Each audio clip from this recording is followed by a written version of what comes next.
चलिए आगे बढ़ते हैं और क्वेश्चन देखते हैं। Shares of Voyage limited are being quoted at a price earning ratio of 8 times. तो आपको पीई रेशियो निकाल के दिया हुआ है 8 times. The company retains 45% of its earnings which are 5 per share. इस लाइन को मैं फिर से पढ़ रहा हूँ। The company retains 45% of its earnings which are 5 per share. तो ये बहुत कंफ्यूजिंग एक एरिया है कि यहाँ पे जो 5 पर शेयर है वो अर्निंग्स है, यानी कि ईपीएस है, यानी कि अर्निंग पर शेयर है, या जो रिटेन किया हुआ 45% वो वाला पोर्शन है, और ईपीएस कुछ और है। इस क्वेश्चन का जो मेन चीज़ है वो अभी हम डिस्कस करेंगे। पहले क्वेश्चन पूरा पढ़ लेते हैं। You are required to compute the cost of equity to the company if the market expects a growth rate of 15% per annum. तो अगर मार्केट में ग्रोथ रेट जो है वो एक्सपेक्ट की जा रही है 15% पर एनम। पर एनम का मतलब होता है हर साल, और सिंस यहाँ पे जो ग्रोथ रेट है वो एक सिंगल दिया हुआ है और कहा जा रहा है कि हर साल होगा, तो अगर सिंगल ग्रोथ रेट है और वो फिक्स्ड है यानी कि कांस्टेंट है, इसका मतलब ये हुआ कि ये क्वेश्चन कांस्टेंट ग्रोथ डीडीएम का है और हमें निकालना है कॉस्ट ऑफ इक्विटी और इस लाइन को इंटरप्रेट करना है। तो चलिए देखते हैं। नोट, ये नोट आपको एग्जाम में भी लिख के आना है। क्वेश्चन की शुरुआत में नोट लिखेंगे कि interpreting the sentence retains 45% of its earnings which are 5 per share का मतलब लेंगे कि ये जो 5 पर शेयर है वो अर्निंग्स है, यानी कि वो ईपीएस 1 है, यानी कि ₹5 पर शेयर है। अगर आपने ऐसा माना कि ईपीएस 1 मतलब ईपीएस होता पीरियड 1 5 पर शेयर है, तो आपका रिटेंशन रेशियो होगा 45%, और उस हिसाब से रिटेंशन अमाउंट और बचा हुआ जो है, यानी कि 45% अगर रिटेंशन है तो 55% डिविडेंड पे आउट रेशियो होगा, तो आगे चल के निकालेंगे। अभी क्या क्या दिया हुआ है, तो हमें दिया हुआ है P ratio 8 times, EPS 1 5 per share और रिटेंशन रेशियो 45%, तो डिविडेंड पे आउट रेशियो 55%। यहाँ पे हम अज्यूम करेंगे कि जो कॉस्ट ऑफ इक्विटी है, कॉस्ट ऑफ इक्विटी यानी कि आर ई, वो ई आर के बराबर है। मतलब पहली बात तो ये आपको क्लियर होना चाहिए कि कॉस्ट ऑफ इक्विटी का मतलब आर ई है। अगर आप मेरा वो टेबल को रिकॉल करें जो मैंने पोर्टफोलियो मैनेजमेंट में आपको लिखवाया था R E versus E R का, तो वहाँ पे मैंने लिखवाया था कॉस्ट ऑफ इक्विटी। तो कॉस्ट ऑफ इक्विटी का मतलब आर ई होता है, ये बात तो क्लियर होनी चाहिए। लेकिन सिंस इस क्वेश्चन को सॉल्व करने के लिए हमें एजम्पशन लेना पड़ेगा कि आर ई आर के बराबर है, तभी हमारा कॉस्ट ऑफ इक्विटी निकल के आएगा। साथ ही साथ हम ये देखेंगे कि पी जीरो आई वी जीरो के बराबर नहीं है, तो मतलब लिमिटेड यूज़ करना है इस एजम्पशन का, R E equal to E R वाला। Now P ratio equal to price upon earnings. तो प्राइस का मतलब एम पी एस यानी कि market price of the share, यानी कि P zero upon E P S. तो हमारा पी जीरो निकल के आ जाएगा P E into E P S, यानी कि 8 times multiply by 5 per share, तो पी जीरो आ जाएगा 40 रुपीज़। जी हमें दिया हुआ है 15% पर एनम, मतलब हर साल है, तो कांस्टेंट ग्रोथ रेटिंग का क्वेश्चन हो गया। फिर हम डी वन निकालेंगे। D one is equal to E P S 1 into dividend पे आउट रेशियो, तो ₹5 पर शेयर मल्टीप्लाई बाय 55%, तो डी वन आ जाएगा 2.75 पर शेयर। तो डी वन आ गया, जी भी आपके पास है, पी जीरो भी आपके पास है, तो ई आर निकाल लेंगे। तो यहाँ पे आपने समझ गए होगे आप कि यहाँ पे मैंने आर ई और ई आर को बराबर इसलिए माना क्योंकि मुझे पी जीरो का क्वेश्चन में डेटा दिया हुआ है, डी वन का डेटा दिया हुआ है, और जो जी है वो दिया हुआ है।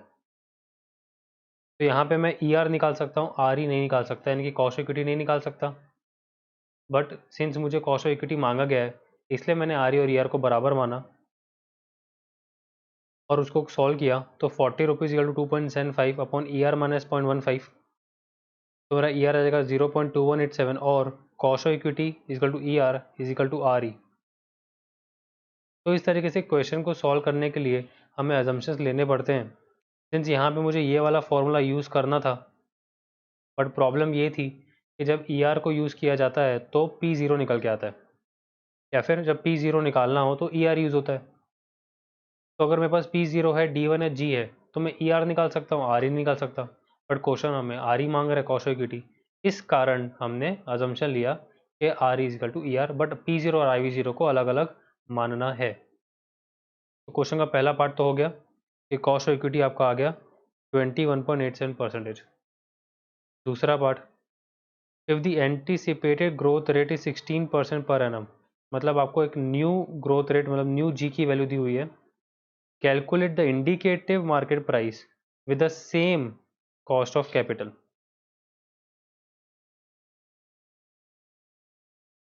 अब यहाँ पे हमें इंडिकेटिव मार्केट प्राइस निकालना है।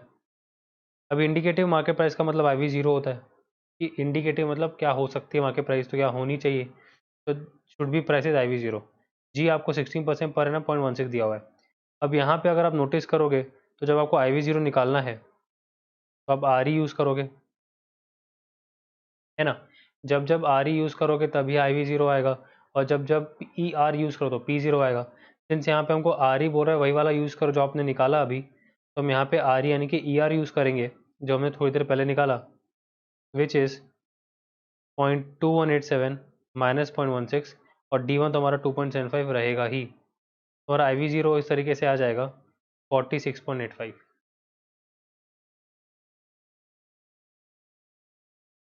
46.85 विद यहाँ पे लिखा है सेम कॉस्ट ऑफ कैपिटल, और यहाँ पे लिखा है कॉस्ट ऑफ इक्विटी। तो ये भी चीज़ मैंने आपको पोर्टफोलियो मैनेजमेंट में बताया था कि अगर किसी कंपनी के पास डेट नहीं है, मतलब उसने लोन नहीं लेके रखा है, तो उसका जो कॉस्ट ऑफ कैपिटल होगा वो उसकी कॉस्ट ऑफ इक्विटी के बराबर होगा, यानी कि आर ई के बराबर होगा। तो ये मैंने आपको वर्बली समझा दिया। क्वेश्चन का तीसरा part, if the companies cost of capital is 20% per annum, मतलब अभी आपको कॉस्ट ऑफ कैपिटल दिया है, मतलब आर ई दिया हुआ है, एंटीसिपेटेड ग्रोथ रेट दिया हुआ है 19%, कैलकुलेट द मार्केट प्राइस पर शेयर। तो क्या क्या दिया हुआ है, तो मुझे दिया हुआ है यहाँ पे कॉस्ट ऑफ कैपिटल यानी कि आर ई निकाल के दिया हुआ है, और जी दिया हुआ है।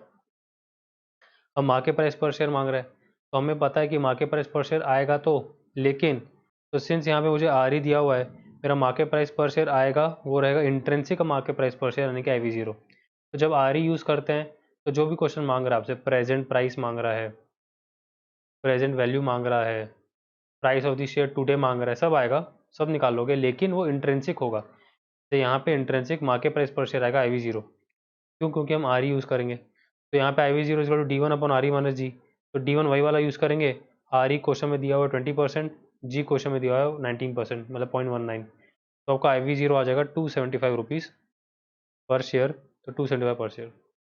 तो इस तरीके से क्वेश्चन सॉल्व होता है। क्वेश्चन का जो मेन पार्ट था वो ये वाला था कि इस 5 रुपीज़ पर शेयर को क्या माने, तो हम यहाँ पे इसको अर्निंग्स लेके सॉल्व करेंगे।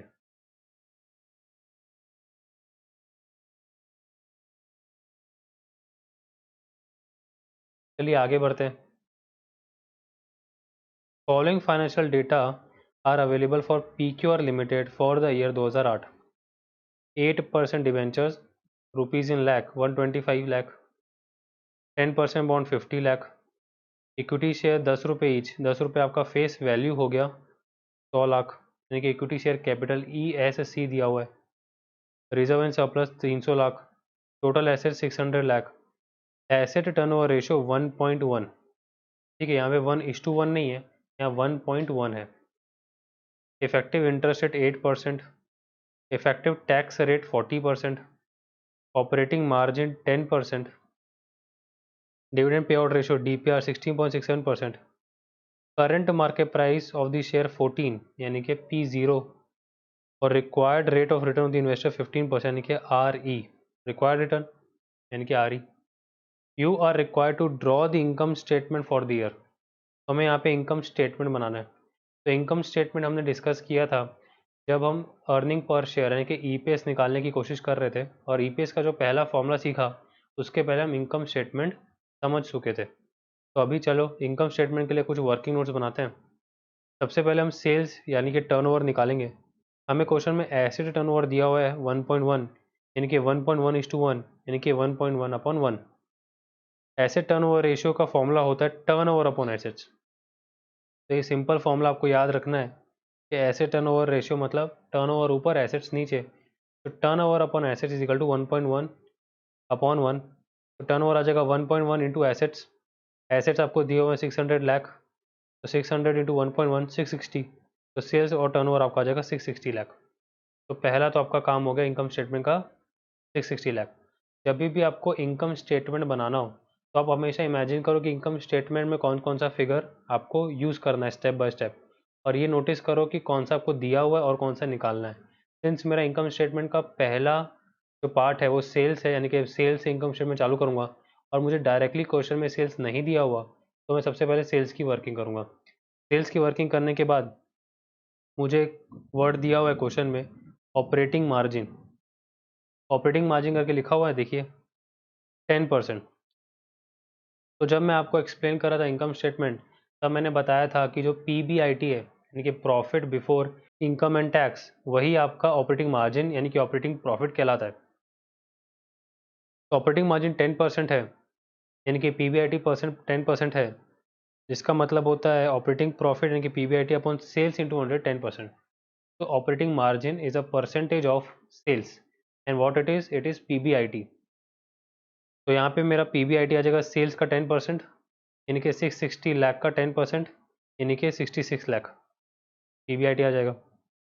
अब assuming indirect income is equal to zero, sales में से अगर आप ऑपरेटिंग एक्सपेंसेस लेस करते हैं तो ऑपरेटिंग प्रॉफिट यानी कि पीबीआईटी आता है। तो ये मैंने आपको बताया था कि सेल्स में से आप सीओजीएस लेस करते हो तो ग्रॉस प्रॉफिट आता है, और ग्रॉस प्रॉफिट में से इनडायरेक्ट एक्सपेंसेस लेस करते हो, इनडायरेक्ट इनकम ऐड करते हो, तो पीबीआईटी यानी कि ऑपरेटिंग मार्जिन यानी कि ऑपरेटिंग प्रॉफिट आता है। ठीक है। अब मैंने एक और चीज़ बताई थी कि जो सीओजीएस है यानी कि जो डायरेक्ट एक्सपेंसेस हैं और आपके जो इनडायरेक्ट एक्सपेंसेस हैं, दोनों को जोड़ के बोला था ऑपरेटिंग एक्सपेंसेस। और वहाँ पे मैंने एक लाइन कहा था कि अगर क्वेश्चन में इनडायरेक्ट इनकम नहीं है तो आप क्या कर सकते हो, आप सेल्स में से ऑपरेटिंग एक्सपेंसेस हटा दो तो आपके पास ऑपरेटिंग प्रॉफिट आ जाएगा। तो सिंस यहाँ पे मेरा ऑपरेटिंग प्रॉफिट 10% है यानी कि 66 लाख है, और मेरे पास जो सेल्स है वो 660 लाख है, तो दोनों का डिफरेंस है 660 माइनस 66, मेरा ऑपरेटिंग एक्सपेंसेस आ जाएगा। तो मेरा ऑपरेटिंग एक्सपेंसेस आएगा सेल्स माइनस पीबीआईटी 660 माइनस 66 594, मेरा ऑपरेटिंग एक्सपेंसेस। तो कहीं ना कहीं अगर आप इमेजिन करो तो आपका इनकम स्टेटमेंट बनते जा रहा है, सबसे पहले सेल्स आ गया 660, फिर ऑपरेटिंग एक्सपेंसेस यानी कि डायरेक्ट प्लस इनडायरेक्ट एक्सपेंसेस काट दिए तो आ जाएगा ऑपरेटिंग प्रॉफिट यानी कि पीबीआईटी। आगे बढ़ते हैं, पीबीआईटी आने के बाद आप इंटरेस्ट लेस करते हो तो भी इंटरेस्ट निकालेंगे। क्वेश्चन में आपको इफेक्टिव इंटरेस्ट रेट दिया हुआ है 8%। एक्चुअली में इफेक्टिव इंटरेस्ट रेट का फॉर्मूला होता है total interest amount upon total liabilities amount into 100। इस क्वेश्चन का जो डेटा है उस डेटा ने क्या किया है, उस डेटा ने 8% जो फिगर है ना उसको राउंड ऑफ किया हुआ है। राउंड ऑफ करने के कारण क्या हो रहा है, अगर आप टोटल इंटरेस्ट अमाउंट निकालोगे, मैं थोड़ा वर्बली बता रहा हूँ ध्यान से देखना। टोटल इंटरेस्ट अमाउंट निकालने का एक तरीका है कि आप 125 लाख का 8% निकालो तो एक इंटरेस्ट अमाउंट आ जाएगा, फिर इस 50 लाख का 10% निकालो तो इंटरेस्ट अमाउंट आ जाएगा, फिर टोटल कर दो इंटरेस्ट अमाउंट और नीचे ले लो टोटल लायबिलिटीज अमाउंट इंटू 100, तो वो 8.5 के करीब आएगा। तो इफेक्टिव इंटरेस्ट रेट का एक्चुअली में फॉर्मूला होता है total interest upon total liabilities into 100। इस क्वेश्चन ने इस 8% को राउंड ऑफ कर दिया है, इसलिए आपका जो डेटा है यानी कि वो मैच नहीं करेगा जब आप इंडिविजुअली इंटरेस्ट निकालेंगे यानी कि टोटल इंटरेस्ट निकालेंगे और इंडिविजुअली लायबिलिटीज निकालेंगे, तो मैच नहीं करेगा इफेक्टिव इंटरेस्ट रेट के साथ। मेरा सजेशन है कि आप क्वेश्चन के डेटा के हिसाब से बढ़ो आगे, और जैसे मैंने सॉल्व किया है वैसे करो, जिसमें टोटल इंटरेस्ट अमाउंट आपको निकालना है, पीबीआईटी में से इंटरेस्ट माइनस करना है, तो मुझे ये वाला फिगर निकालना है। तो अगर ये वाला फिगर निकालना है तो मैं बाकी फिगर्स पुट करूँगा और ये निकाल लूँगा, जो कि निकलेगा total interest amount upon 8% debenture amount plus 10% debenture amount into 100, यानी कि 125 लाख प्लस 50 लाख इंटू 100। तो टोटल इंटरेस्ट अमाउंट मेरा आ जाएगा 8% इंटू 175 लाख 14 लाख।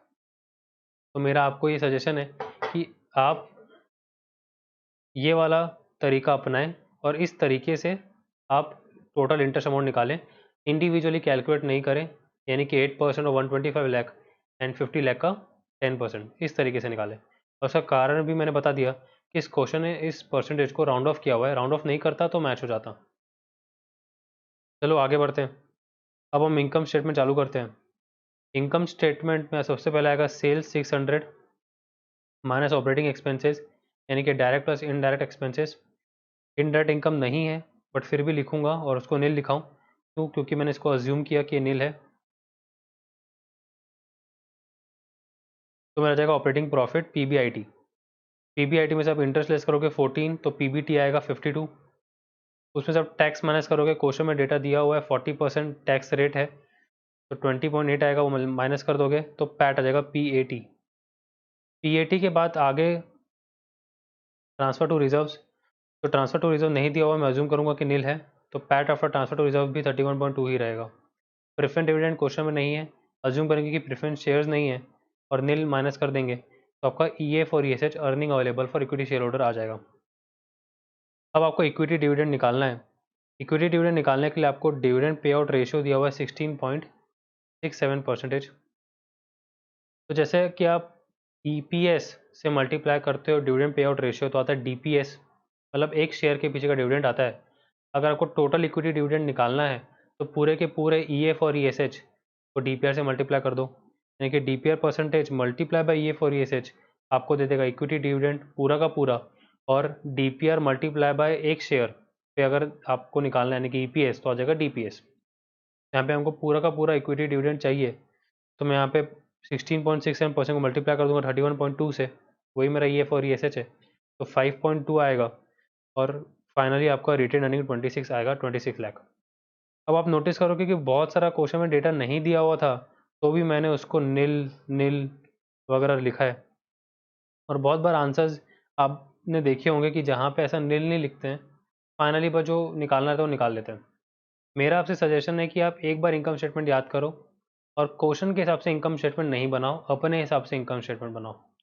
मेरा बोलने का मतलब ये है कि अगर कोई डेटा नहीं दिया हुआ है तो उसको अज्यूम करो कि वो नील है। इससे फ़ायदे दो होते हैं। एक फ़ायदा ये होता है कि जब आप फॉर्मूले यूज़ करते हो, तो जहाँ पे आपको ईएफ और ईएसएच लेना है वो आप ईएफ और ईएसएच ही लेते हो, जहाँ पे आपको पैट लेना है वहाँ पे पैट ही लोगे। कोई और भी डेटा हो सकता है, मैं यहाँ पे एग्जांपल पैट और ईएफ और ईएसएच का ले रहा हूँ। तो जहाँ पे आपको फॉर्मूले में जो डेटा यूज़ करना है ना, वही आप यूज़ करोगे, मिस्टेक नहीं होगी। और दूसरा, आपका इनकम स्टेटमेंट बार बार रिवाइज होगा। होता क्या है ना, किसी किसी क्वेश्चन में एक छोटा सा डेटा दे देगा और नया क्वेश्चन बना देगा। मान के चलो यहाँ पे प्रेफरेंस डिविडेंड दे देता, तो इनकम स्टेटमेंट ही रहेगा, उसको तो कोई हिला नहीं सकता। फर्क क्या पड़ेगा कि आपका जो नील जहाँ पे लिख रहे हो वहाँ पे अमाउंट लिखना चालू कर दोगे। तो मेरा एक आपको सजेशन है कि इनकम स्टेटमेंट एक बार याद करो और उसको बार बार हर क्वेश्चन में रिपीट करो। थोड़ा सा टायरसम है, यानी कि बार बार एक ही चीज़ को लिखना पड़ेगा अगर आप घर पे सॉल्व कर रहे हो, बट एग्जाम में बहुत हेल्प होगा, क्योंकि एग्जाम में आपको एग्जैक्टली पता है कि इनकम स्टेटमेंट में कौन सा फिगर कहाँ आता है। तो एक तो कंसेप्ट की क्लैरिटी रहेगी, और दूसरा चीज़, कभी भी कोई भी डेटा उठाने में मिस्टेक नहीं होगी। यहाँ पे पैट भी 31.2 है और ईएफ और इसे भी 31.2 है। बहुत सारे आंसर्स में यहीं पे पैट या फिर ये फॉर इसे लिख के आगे बढ़ जाता है, और हमको एक कंसेप्चुअल क्लैरिटी नहीं मिल पाती कि एक्चुअली में पैट अलग चीज़ होती है और ये फॉर इसे अलग चीज़ होती है। फिर हम उस चीज़ का वेट ना करें कि कहीं पे प्रेफरेंस डिविडेंड दिया हो और तब जाके हमको समझ में अरे पैट अलग होता है और पैट में से प्रेफरेंस डिविडेंड हटाओ तो ये फॉर इसे आता है। तो ऐसा कोई भी आपको नहीं हो, मतलब ऐसा थोड़ा भी आपको झटका ना लगे। आपको स्टार्टिंग से पता हो कि पैट अलग चीज़ है, पैट में से ये सब चीज़ें लेस होती हैं, यानी कि रिजर्व हटता है, प्रेफरेंस हटता है, तो ये फॉर ईएसएच आता है। तो ये अलग चीज़ है और ये अलग चीज़ है, हमेशा आपको पता हो। और ये पता होने का तरीका है बार बार एक ही इनकम स्टेटमेंट को रिपीट करना आंसर्स में, और एग्जाम में भी उसको कैरी करना। ठीक है, चलो आगे बढ़ता हूँ। क्वेश्चन का दूसरा रिक्वायरमेंट है, calculate it sustainable growth rate of the earnings. तो सस्टेनेबल ग्रोथ रेट का मतलब होता है जी निकालना है, और जी निकालने का मतलब है यहाँ पे आपको कांस्टेंट ग्रोथ डीडीएम वगैरह यूज़ करना है। ठीक है, तो यहाँ पे हम फॉर्मूला यूज़ करेंगे G1 equal to B0 into ROE। B0 यानी कि B का मतलब है यहाँ पे रिटेंशन रेशियो, कि कितना पैसा रिटेन किया मल्टीप्लाई बाय उस रिटेन पैसे से कितना कमाया। तो G1 is equal to RR into ROE। RR यानी कि 100 माइनस DPR परसेंटेज, यानी कि 100 माइनस 16.67%।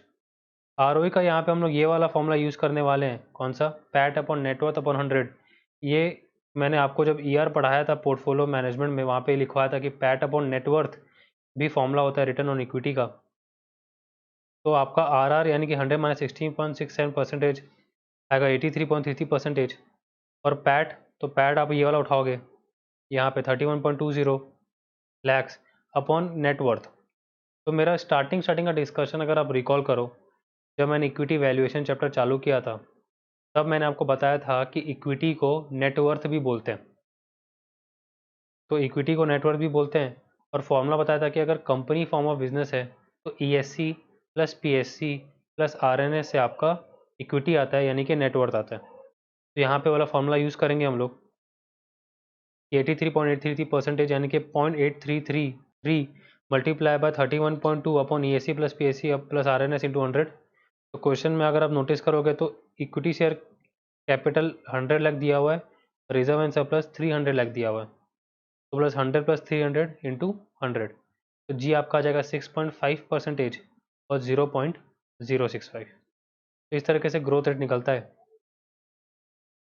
तीसरा, calculate the fair price of the company share using dividend discount model. तो डीडीएम यूज़ करना है और फेयर प्राइस निकालना है। फेयर प्राइस का मतलब होता है IV0,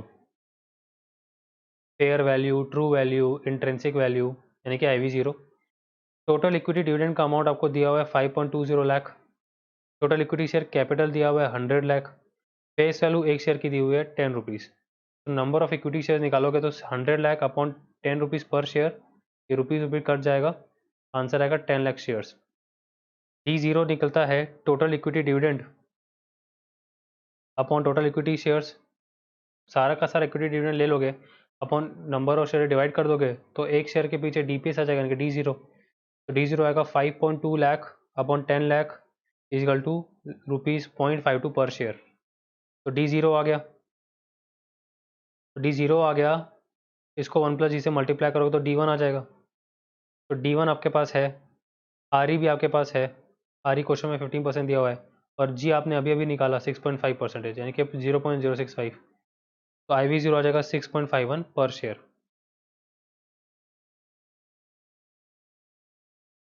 What is your opinion on the investment in the company share at current price? तो करेंट प्राइस अगर अपन देखें तो 14 रुपीज़ है, और इंट्रेंसिक प्राइस देखें तो 6.51 है। तो यहाँ पे हम प्राइस का डिसीजन टेबल यूज़ करेंगे और दोनों प्राइस को कंपेयर करेंगे IV0 P0 को, और हमें पता चला कि IV0 कम है और P0 ज़्यादा है, तो the share is over valued, the investment should not be done. तो हमारा ओपिनियन रहेगा the investment should not be done. तो इस तरीके से ये वाला क्वेश्चन सॉल्व होता है, जिसमें आपने इनकम स्टेटमेंट आपका रिवाइज हो गया और कांस्टेंट ग्रोथ DDM वगैरह भी रिवाइज हो गया।